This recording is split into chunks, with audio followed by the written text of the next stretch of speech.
Welcome to this EconMaster explainer. Every single day we just hand over our money without a second thought, right? But beneath the surface of literally every price tag you see, there's a hidden economic mystery. So today we're going to unpack exactly what goes into those numbers you see on the shelf. Let's dive right into the 299 rupee mystery, market price versus factor cost. Imagine Ria. She's an economics student just walking through the produce section at her local supermarket. She spots this really beautiful basket of fresh oranges, and it has a price tag of exactly 299 rupees. She hands over the cash, the transaction's complete. Simple, right? Well, hold on a second. Ria kinda has to ask herself, what is she actually paying for? Where does that 299 rupees actually go? I mean, is the farmer who grew those oranges putting all 299 rupees directly into his pocket? Spoiler alert, absolutely not. That price on the tag is really just the tip of the iceberg. Beneath the water is this whole complex stack of economic factors that, honestly, every economics student absolutely needs to master. Just look at the incredible contrast between these two worlds. On one side, you've got that tidy 299 rupees changing hands at the cash register. But on the other side, way out in the fields, we have Farmer Rajesh working the land and harvesting that fruit under the hot sun. This visual split really captures the vast, totally hidden distance between the point of creation and the point of sale.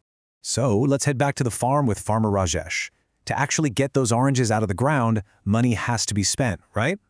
The actual costs for producing these goods means paying for labor, buying materials like seeds and fertilizers, and managing resources used in production, like irrigation. It encompasses all the raw resources used in just pure physical production. Now, economists have a very specific term for this base production expense. It's called factor cost. Think of it as the base farm-level price. It's the actual raw cost of producing goods. It reflects those immediate expenses for labor and materials, and it's adjusted for any government subsidies. For anyone preparing for your exams right now, definitely remember this. Factor cost is the true, core cost of production. But, as you might guess, leaving the farm introduces a massive complication. The journey doesn't end in the fields. If it did, you'd only pay the factor cost. Instead, as those oranges get loaded onto trucks and travel miles and miles to your local store, that simple farm price gets a whole lot more complicated. It's kind of like a snowball rolling down a hill. First, we start with that base factor cost. But as those oranges enter the commercial market, boom, governments levy indirect taxes. Then transporters, wholesalers, and supermarkets all add in their own profits and other costs. Step by step, all these hidden distribution costs just stack up along the way. And all of those stacked layers result in what economists call the market price. This is the total cost paid by consumers in the market. It includes those indirect taxes, the retail margins, the logistical costs, the whole shebang. It is the final, visible price you actually see on the tag.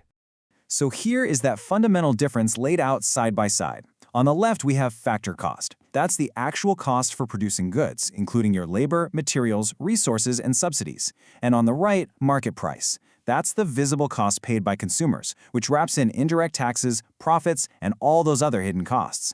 Basically, factor cost is what it takes to make the good, while market price is what it takes for you to take it home. So solving the 299 rupee mystery. When Ria hands over her cash at the register, she isn't just paying for a piece of fruit. She's paying for an entire economic journey. She's paying for Farmer Rajesh's labor, the fuel for the transport truck, the government's tax, and the supermarket's profit. She is quite literally buying the journey from the soil all the way to the store shelf.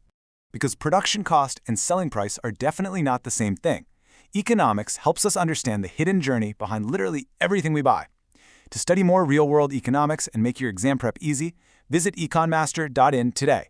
Next time you see a price tag, ask yourself, what hidden economic story is waiting to be uncovered?